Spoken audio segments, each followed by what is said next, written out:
Welcome to our channel. నా పేరు దుర్గాప్రసాద్. రీసెంట్‌గా ఒక వీడియో చూశానండి అది. ఆ వీడియో చూస్తే ట్రంపు, ఇజ్రాయెలు వీళ్ళు ఇరాన్‌తో గొడవలు పడుతుంటే వీళ్ళిద్దరూ ఒకళ్ళు ముగ్గురు తోసుకుంటుంటే అది నెతన్యాహు, అలాగే ట్రంపు, ఇరాన్‌ది ఒక ఖమేని వాళ్ళు తోసుకుంటుంటే మధ్యలో ఈళ్ళందరిని తోసుకుంటూ మోడీ గారు నెత్తి మీద ఒక సిలిండర్ పెట్టుకొని బయటకొచ్చేస్తుంటాడండి. ఆయిల్ కూడా పట్టుకొని. అంటే చూస్తుంటే ఇంత గొడవల్లో కూడా మన భారత్‌కి కావాల్సిన గ్యాస్ ఏది నౌకలు గానీ, లేదా ఆయిల్ గాని నౌకలు ఇయన్నీ కూడా షిప్‌లోనే వచ్చేస్తున్నాయి అవన్నీ. పర్మిషన్ తీసుకుంటున్నారు. మనకు పర్మిషన్ ఇస్తున్నారు.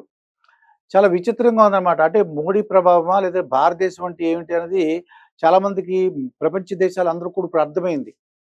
ఎందుకింత ఆహ్, భారతదేశం అంటే వాళ్ళు కొద్దిగా లిబరల్‌గా ఉంటున్నారు. ఇరాన్ లిబరల్‌గా ఉంటుంది. అలాగే ట్రంపు, నెతన్యాహు వాళ్ళందరూ కూడా చాలా బాగా మనతో రిలేషన్స్ ఉన్నాయండి ఇది. ట్రంప్ అయితే ఎక్స్ వేదికగా ఈ ట్రంప్ ఆఫీస్ వాళ్ళు ట్రంప్ చెప్పారని చెప్పేసి మోడీని విపరీతంగా పొగిడాడట. ట్రంప్ ఏమని పొగిడాడంటే, ట్రంప్ నా మనస్తత్వం, అలాగే మోడీ మనస్తత్వం ఒక్కటే. ఏదైనా అనుకుంటామంటే సాధిస్తాము. సాధించే వరకు నిద్రపోము. అది మనం అనుకోవాల్సిందే. అనుకున్నామంటే అది తప్పకుండా సాధిస్తాము. మా ఇద్దరికీ ఆ యొక్క మైండ్ సెట్ ఉంది. అంటే అనుకున్నదే సాధించేది. అలాగే ఈయనలో చాలా అందంగా ఉంటాడు మోడీ. అతను చూడ్డానికి ఎంత అందంగా ఉంటాడంటే, చాలా డ్రెస్సులు గానీ, ఆయన హావభావాలు ఇయన్నీ కూడా చాలా అందంగా ఉంటాయి. కానీ చర్చిలకొచ్చేసరికి కరాకండిగా ఉంటాడు. స్ట్రిక్ట్‌గా ఉంటారు అని చెప్పేసి ట్రంప్ పొగిడినట్టు మనకి ఈ ఎక్స్ వేదికగా మనకు తెలిసిందండి ఇది.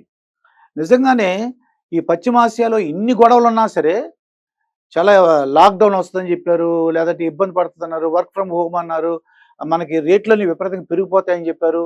విచిత్రంగా మనకి ఎక్సైజ్ డ్యూటీ తగ్గించి కొద్దిగా కొంతవరకు భారత ప్రభుత్వం ముగ్గురు మినిస్టర్లతో ఒక కమిటీ వేసి, ఈ వార్ వలన వచ్చిన ఇబ్బందులన్నీ కూడా ఏమైతే ఇబ్బందులున్నాయో అవన్నీ కూడా పరిష్కరిస్తూ ఎప్పటికప్పుడు వాళ్ళకి ఇన్‌స్ట్రక్షన్స్ ఇవ్వమని చెప్పేసి వాళ్ళ అధికారాలు ఇస్తూ ఒక ముగ్గురు మినిస్టర్ల కమిటీని ఒకటి మోడీ గారు ఒకటి ఫార్మ్ చేశారు. దీనివలన మొట్టమొదట కొద్దిగా భయపడి ఎవరికి వాళ్ళు పెట్రోల్ బంకుల దగ్గర బారులు తీరి నిలబడి దానికి రకరకాల కారణాలున్నాయి. ఆ బంకులు వాళ్ళు అమౌంట్ పే చేయలేదని, లేదంటే కంపెనీలు ముందే అమౌంట్ పే చేయమని అడిగారు. వీళ్ళు పే చేయలేదు. మొత్తానికి ఇవన్నీ కూడా ప్రాబ్లమ్స్ సాల్వ్ అయినట్టు అనిపిస్తుందండి ఇది.